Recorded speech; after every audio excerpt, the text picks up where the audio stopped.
So I'd love to do it all in-house, believe me. And then again, like I said, over time we will bring things in-house to be able to reduce costs for people. So I'll just kind of break it up in segments. You probably, things escalate across the risk curve, right? So the funds that we currently have, I would say, are like maybe a 2 on the risk curve of 0 to 10. 0 being no risk, 10 being all the risk in the world. Because we've mitigated counterparty risk, we've mitigated volatility risk, but there still is risk that the strategies underperform, which has happened at certain points. So that's the risk there. It is not a foolproof way to generate returns, but you also participate if there's additional upside. You get that too. Further down the risk curve, I don't think that you'll ever be able to reduce risk to 0. I don't. If there are returns, there's always some risk, right?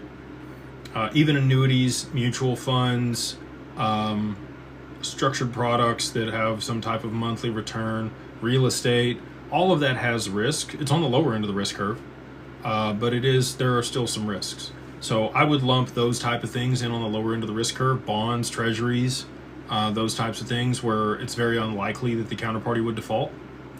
And leveraging the XRP in some way through different partnerships and institutional custody and providers to be able to get a reflected value of the XRP to be able to participate in those types of products. That'll be on the low end of the risk curve. As you escalate up the risk curve, there are algorithmic trading strategies that have strong performance over a period of time. There are institutional strategies that have been proven over durations of time. There are, even a little bit further up the risk curve, there are new strategies that people have, trialed in small amounts, but they haven't escalated up to, 10 million, 100 million, 500 million, $1 billion in allocation. And oftentimes, as you escalate up the amount of assets that are being put to work, you get a reduction in the returns. You run into the Warren Buffett problem, right? A lot of the time, a lot of the value that you can generate in real estate, as an example, isn't going to be on $100 million properties. Now, occasionally you find stuff like condos in Florida or Hawaii because of certain regulations there where people can generate outsized returns because of those jurisdictions and the way that they've done it.